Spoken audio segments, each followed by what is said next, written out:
Salut, c'est Israël. Aujourd'hui, nous serons à la rencontre de deux messieurs qui ont décidé de manipuler le serpent comme des joueurs. Nous verrons d'abord ce monsieur qui se fait passer pour l'homme serpent. Et ensuite, nous verrons celui-ci, le plus dangereux, qui a décidé de remplacer son chapeau par le serpent le plus dangereux au monde. Et il se fait appeler le roi des serpents. Nous allons découvrir leur histoire et tout. Bref, sans plus tarder, on commence. Ça va péter.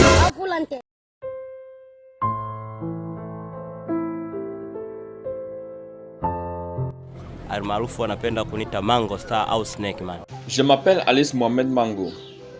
J'aime quand on m'appelle l'homme serpent. J'ai 44 ans avec un enfant et une femme. J'ai commencé à manipuler les serpents depuis très longtemps. À l'époque, j'avais un ami qui aimait tellement manipuler les serpents. Et il m'a appris comment les manipuler également. Avec le temps, j'ai eu la maîtrise.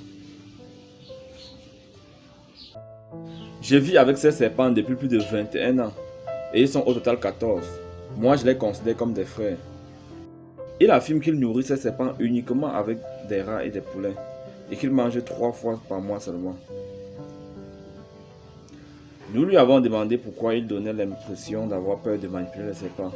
Et il a affirmé qu'il n'a pas peur, mais qu'il fait ces gestes uniquement pour inviter les serpents à se préparer pour le spectacle. Si quelqu'un aimerait apprendre à jouer avec les serpents, alors mes portes sont ouvertes. Manipuler les serpents s'apprend, un peu comme on apprend à nager ou à pêcher.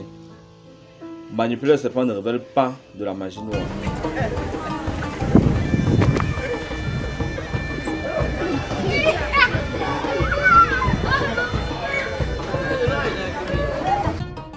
Rappelons que les prestations de Mohamed étaient tellement impressionnantes au point où Ludacris, un célèbre rappeur américain, l'a invité à prester en concert. Et à partir de ce moment, sa vie a complètement changé.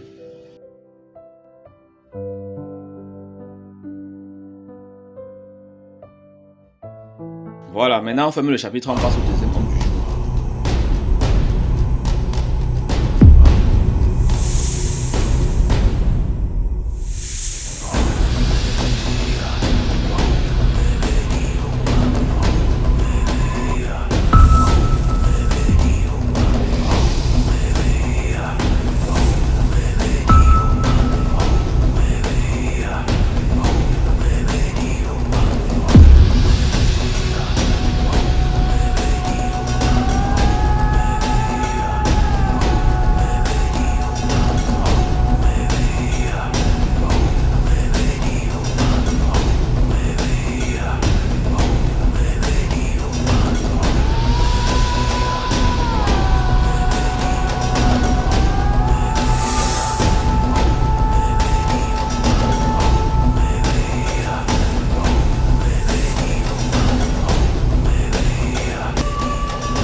Ce mec s'appelle Karichezi.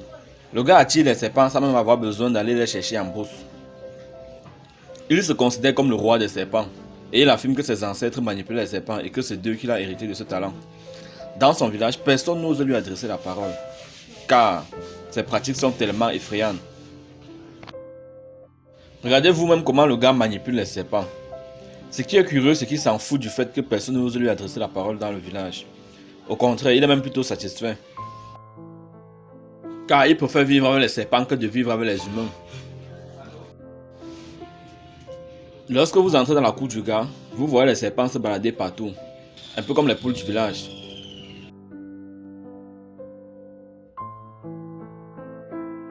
Le gars affirme qu'il a une chambre où il garde ses serpents. Et il aime d'ailleurs marcher en route avec le serpent posé sur la tête comme un chapeau. Comme s'il voulait faire une démonstration de force aux populations de son quartier.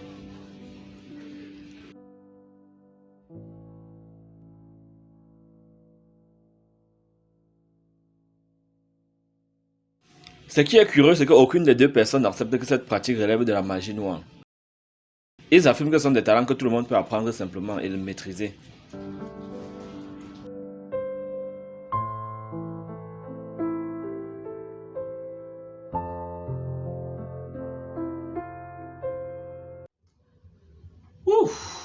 La vidéo tire derrière sa fin. Merci de l'avoir suivi jusqu'au bout. Et n'oubliez pas de partager et de vous abonner comme d'habitude. Bref, n'oubliez pas la formation qu'on a lancée, il manque encore environ 10 places. Donc vous avez encore le temps de vous inscrire pour ceux qui sont intéressés par le montage vidéo, par les techniques, pour avoir les abonnés sur Facebook, YouTube, les heures de vue et ainsi de suite. En tout cas, je vous laisse. N'oubliez pas de laisser aussi également en commentaire votre point de vue. Pensez-vous que ça c'est de la magie noire, ou alors qu'en apprenant juste comme par exemple on apprend à nager, on peut aussi réussir à multiplier ses serpents. En tout cas, moi je pense que c'est la magie noire. C'est mon point de vue à moi. Vous dites-moi ce que vous en pensez en commentaire. Partagez.